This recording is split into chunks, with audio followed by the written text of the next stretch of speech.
Today we're going to read a story called 5 Minutes Peace, written by a lady called Jill Murphy, and it's about the Large family who are all elephants.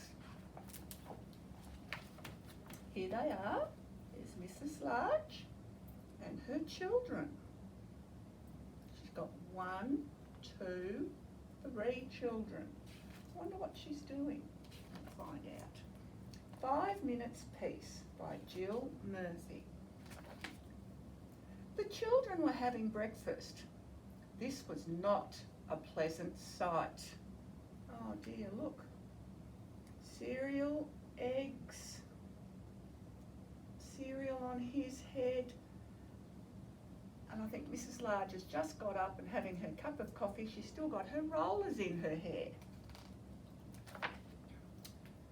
Mrs. Large took a tray from the cupboard.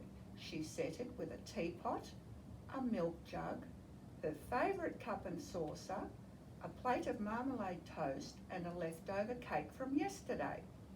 She stuffed the morning paper into her pocket and she sneaked off towards the door. There she is, getting it all ready. The kids are still having their breakfast and making a mess.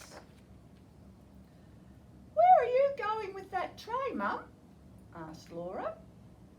"To the bathroom," said Mrs. Large. "Why?" asked the other 2 children. "Because I want 5 minutes peace from you lot," said Mrs. Large. "That's why." There she is. Oh, she's opening the door with her trunk. "Can we come?" asked Lester as they trailed up the stairs behind her.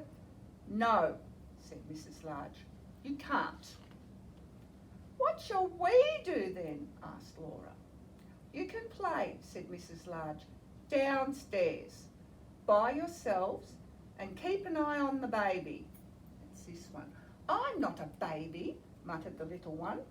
Oh, look, there they are going up the stairs following her.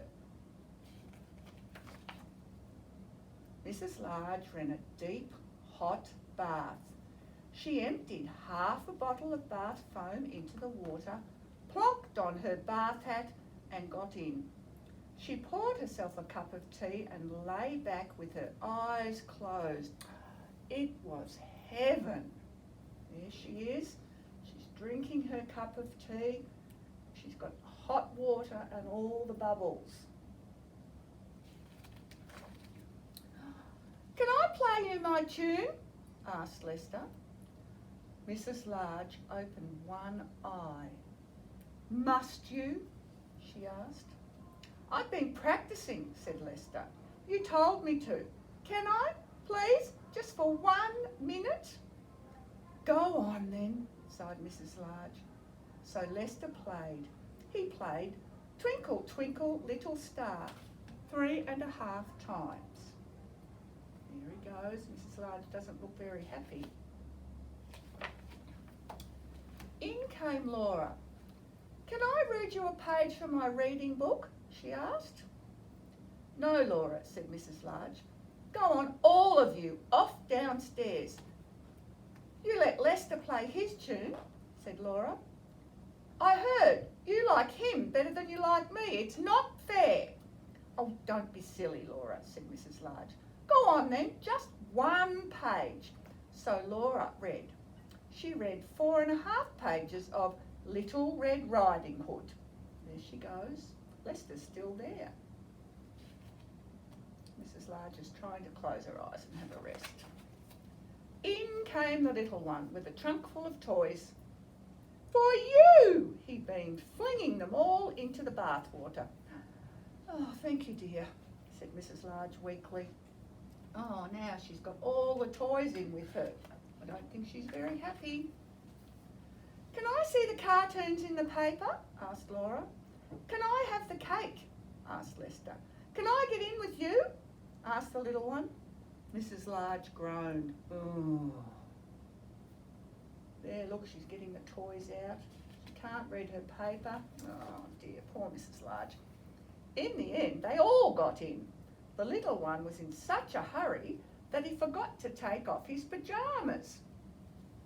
Oh, look at them, making a huge mess. Mrs. Large looks very cranky.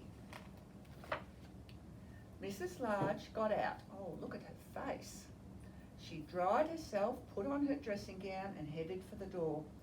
Where are you going now, Mum? Asked Laura. To the kitchen, said Mrs. Large. Why? Asked Lester. Because I want 5 minutes peace from you lot, said Mrs. Large. That's why. Oh, they look a bit sad now.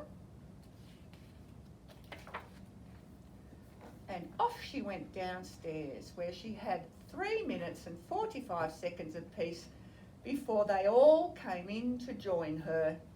There she is, reading the paper with her cup of tea. She's still got her rollers in her hair. Oh, and here they come, books, recorders, and no pyjamas. The end. I hope you all enjoyed that.